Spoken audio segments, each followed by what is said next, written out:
안녕하세요 여러분. 오늘의 천자문 사자는 제44화 덕능막망입니다. 얻을 덕, 능할 능, 말막, 잊을 망이 되겠습니다.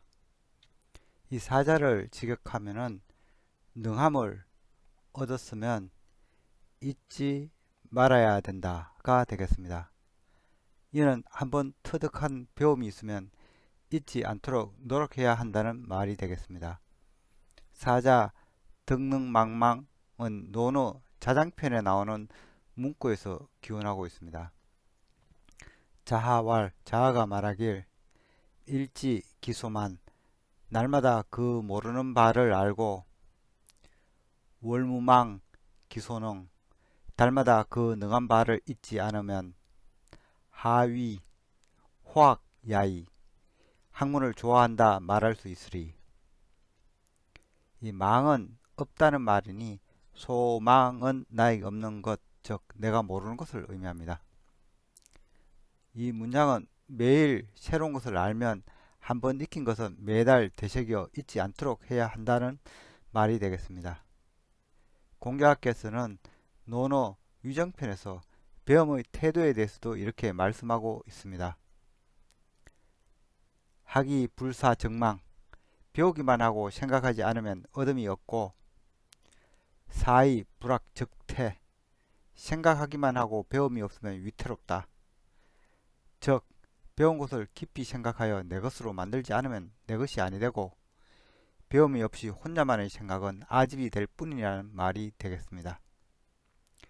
이 공자 스스로도 단순히 배움에 그치지 않고 배운 것을 깊이 생각하는 자세를 보였습니다.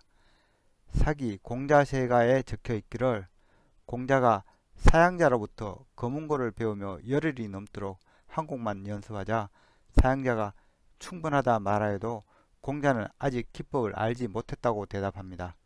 또 며칠이 지나 기법을 깨달은 것 같으니 새로운 곡을 익히라 하자 곡의 운치를 제대로 알지 못했다며 대답합니다. 또 며칠이 지나 곡의 운치를 이제 알았으니 새로운 곡을 배우라 하자 곡을 만든 이의 인품을 전혀 느낄 수 없다고 대답합니다. 이었고 며칠 뒤 공자는 곡을 쓴 이가 주문왕임을 마침내 깨달았다고 합니다. 그럼 글자에 대해 살펴보도록 하겠습니다. 먼저 어덜덕을 설명드리겠습니다. 이 자는 조금거를 척과 거칠애의 합자로 되어 있습니다. 조금거를 척은 두인변으로 불리우는 자양이죠. 사거리를 그린 이 거리형을 반만 그리고 있습니다. 그래서 그 의미가 길거리, 오고 가다 혹은 이 반만 그렸다 해서 조금 걷다는 의미를 갖고 있습니다. 구성자로서 두인변은 대부분 이 거리행이 뜻하는 걷다, 오고 가다는 의미를 갖고 있습니다. 이 거칠애는 이 어덜덕에서 사실 파생된 자형이라서 먼저 이 어덜덕을 살펴봐야 합니다. 어덜덕은 이 재물을 손에 취하는 것을 그린 자형입니다.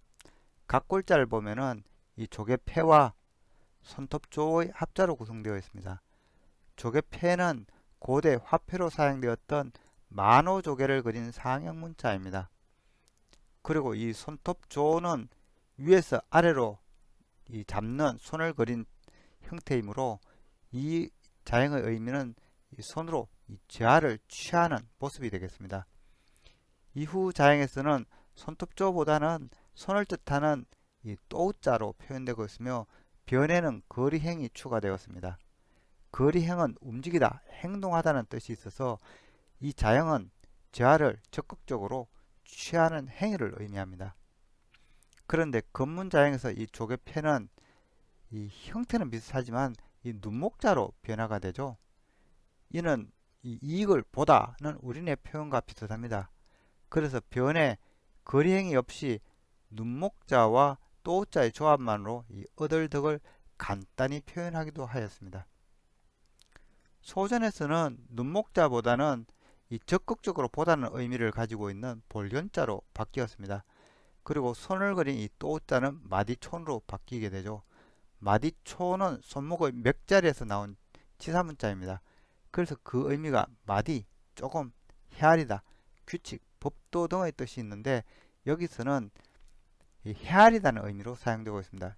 즉 재화나 이익을 보고 헤아린다는 표현이 되겠습니다. 그런데 예서에서는 볼견자는 이 떠오르는 해를 그린 이 아침단자로 바뀌게 됩니다.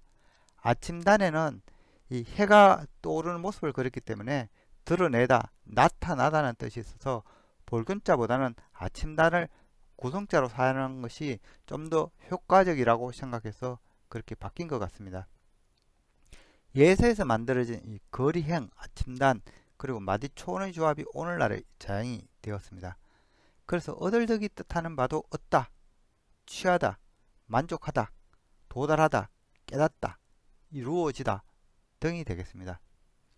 한편 거리행위 없이 간단하게 표현된 이 얻을덕은 이 자행의 형태 때문에 새로운 의미가 생겨나게 됩니다. 즉 눈목자와 이 또자의 조합은 이 손으로 눈을 가린다는 풀이가 됩니다. 그래서 자행에는 막다, 막히다, 거치다 등의 뜻을 갖게 되었으며 이때는 거칠 애로 읽습니다.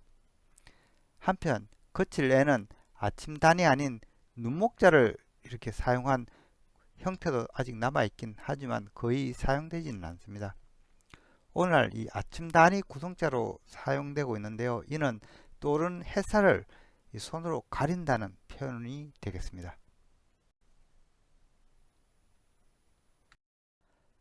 다음 자는 능할 능입니다. 이 자는 원래 이 곰을 그린 상형 문자입니다. 겉문 자형을 보면은 곰 특유의 이 길쭉한 주둥이 그리고 이 날카로운 이 발톱들이 그려져 있습니다. 소전에서 자형은 이 머리 부분은 사사사, 몸은 육달월, 날카로운 손발은 이 비수비의 조합으로 따듬어졌습니다. 동북아시아에서 곰은 이 남쪽에서 올라온 흑곰 또는 시베리아에서 서식하는 이 거대한 불곰이 함께 서식하고 있었던 것으로 보여집니다. 곰은 옛날부터 호랑이와 상백을 이루는 맹수이면서 우리네 말에 곰이 재주 부린다는 말이 있을 정도로 이 똑똑한 짐승이었습니다. 곰은 나무도 잘 타고 이 다양한 동식물을 먹이로 삼을 줄 알았습니다. 심지어 공마단에서는 곰을 조련하여 자전거를 타게 하거나 외줄 타기를 시키기도 합니다. 이러한 곰의 영특함 때문에 고대에는 곰을 소신으로 여기는 토템 신앙이 이 동북아시아에도 있었습니다. 그래서 우리 단군 신화에도 곰은 등장하며 인내할 줄 아는 우직한 짐승으로 평가받고 있습니다. 그래서 곰을 나타낸 상형 문자는 차츰 이 능력 또는 참을성을 뜻하게 됩니다. 그래서 이 능이라고 하면은 단순히 곰을 뜻하지 않고 능력이 있다, 능하다, 할 수 있다 등의 의미가 있고 또 견디다 또는 이 참을성이 있다는 뜻으로 사용되고 있습니다. 그래서 이 능할 능자는 참다는 뜻일 경우에는 견딜 내로 읽습니다. 따라서 이 능이 능력을 의미하게 되면서 곰을 따로 뜻하기 위해 만든 자형이 이 곰웅자가 되겠습니다. 동북아시아의 곰은 대부분 이 털빛이 붉은 이 시베리아 불곰이었기 때문에 붉다는 의미로 받침에 불화자를 넣어 곰웅자를 따로 만든 것입니다. 그래서 이 곰웅자는 이 아래 받침의 불화자의 영향으로 빛나다는 뜻도 있습니다. 참고로 큰 곰을 뜻하는 자형은 이 머리에 이 거물망을 씌운 형태입니다. 이는 거물로 곰을 사냥한다는 표현인데요. 총이 없었던 시대에는 큰 곰을 잡기 위해 거물을 많이 사용했다고 합니다. 다음 자는 말막자입니다. 이 자는 초두머리에 아래 이 햇빛대의 합자입니다. 이 초두머리는 이 풀조자가 머리에 위치할 때 쓰는 형태죠. 이 햇빛대는 날일자와 큰대자의 조합으로 되어 있습니다. 이 자형은 오래된 자형은 아니고 이 말막자의 구성자로 사용되다가 예서에서부터 이렇게 파생된 자형이 되겠습니다. 이 받침의 큰대자는 사실 이 풀조자가 변형된 형태가 되겠습니다. 그래서 이 햇빛대의 의미는 햇빛 또는 이 크다 등의 뜻을 담고 있습니다. 말막자는 제가 41화 사모알모에서 한번 설명을 했었죠. 이 자는 해가 저물어 숲속으로 떨어지는 이 해질녘을 표현한 자양입니다. 이 각골자가 생긴 황하 중상류는 바닷가에서 먼 내륙이기 때문에 해가 수평선이 아닌 산속으로 떨어지는 모습으로 해질녘을 표현하고 있습니다. 각골자형은 이 숲을 아래로 들어간 해를 그리고 있거나 이 숲을 사이에 들어간 이 해를 그리고 있습니다. 그래서 자형은 있던 것이 없어지다 혹은 없다는 의미도 갖게 되었습니다. 또한 아득히 먼 산 안으로 해가 사라지는 풍경에서 넓다, 아득하다는 뜻도 있고, 그리고 해가 쉬러 들어간다는 풀이에서 편안하다, 조용하다는 뜻도 있습니다. 이 자형의 처음 의미는 해가 지다 또는 해질녘 등이었으나 없다, 없어지다, 말다, 불가하다 등으로 의미가 발전되자 이 해질녘을 따로 나타내기 위해 만든 자형이 저물모가 되겠습니다.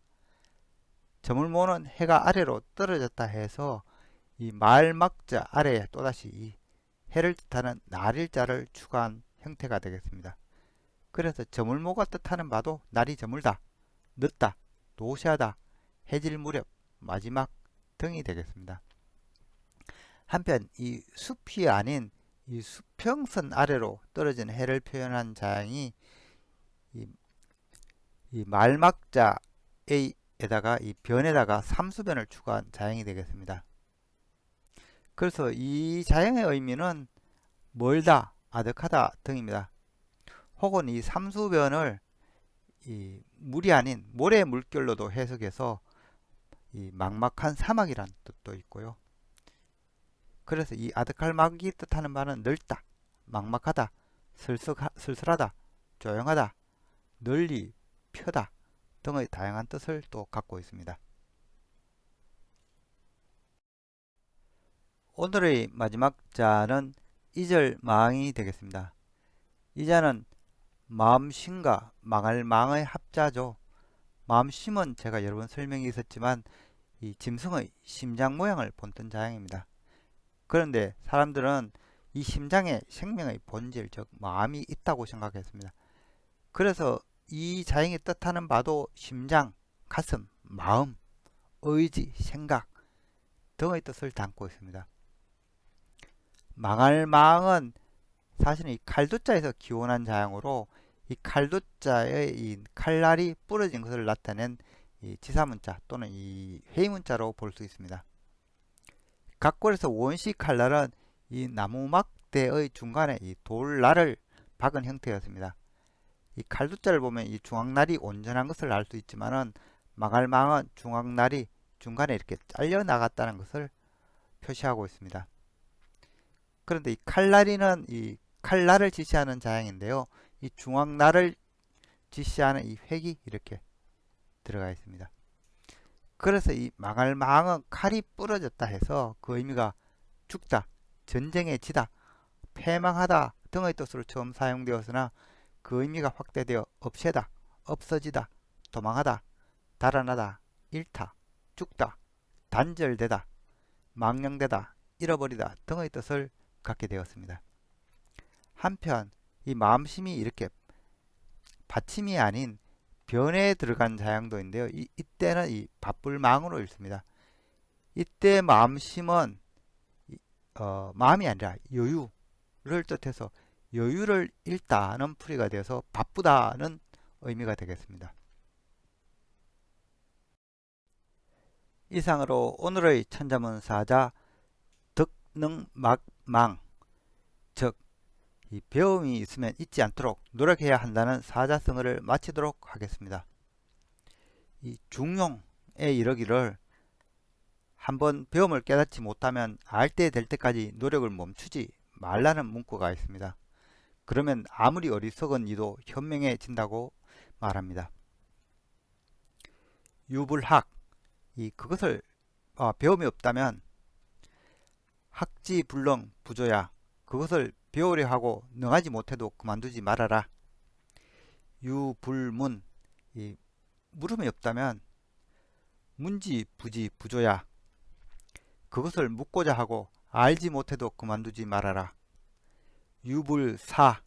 생각이 없다면 사지 부덕 부조야.